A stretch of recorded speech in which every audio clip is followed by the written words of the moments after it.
Chiếc xe tải nhỏ vận chuyển đá cuội. Tí Ben là một chiếc xe tải tự đổ nhỏ màu vàng tươi, cậu thích nhất là được chở những viên đá cuội. Sáng nay, Tí Ben và người bạn lái xe của mình, chú Minh, đã đến mỏ đá, một ngọn núi đá cuội khổng lồ với đủ màu sắc của cầu vồng đang chờ đợi họ. Chú Minh trèo vào cabin và vỗ nhẹ vào vô lăng.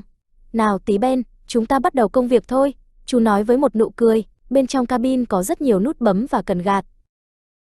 Để xúc đá cuội lên thùng xe, chú Minh kéo một chiếc cần gạt lớn. Chiếc cần gạt làm cho một cái gầu lớn múc đầy những viên đá cuội lấp lánh đủ màu và đổ vào thùng của Tí Ben. Tiếng đá rơi xuống nghe thật vui tai. Rao, rao.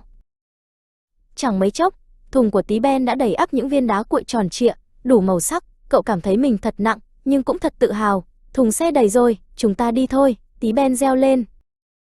Chú Minh lái Tí Ben ra khỏi mỏ đá. Bíp, Tí Ben bấm còi chào những chiếc xe tải lớn khác. Họ đang trên đường đến công viên thành phố, mang theo một thùng hàng đầy màu sắc. Khi họ đến công viên, một vài đứa trẻ đang chờ đợi. Chúng cần những viên đá cuội để làm một con đường đi bộ mới thật đẹp. Tí Ben rất vui vì được giúp đỡ.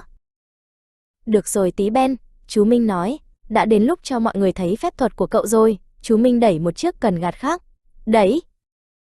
Tí Ben cảm thấy một sự rung chuyển, thùng xe của cậu bắt đầu từ từ nâng lên. Đó là nhờ một cánh tay đòn bẩy khỏe mạnh ở bên dưới, đang đẩy thùng xe đầy màu sắc lên cao, cao hơn nữa.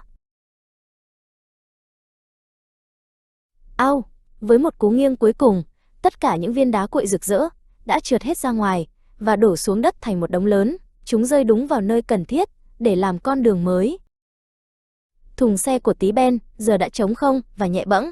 Chú Minh bước tới và xoa đầu Tí Ben. "Làm tốt lắm, bạn của tôi, chúng ta đã hoàn thành công việc." Tí Ben cảm thấy mình là chiếc xe tải hạnh phúc nhất thế giới khi nhìn con đường mới lấp lánh.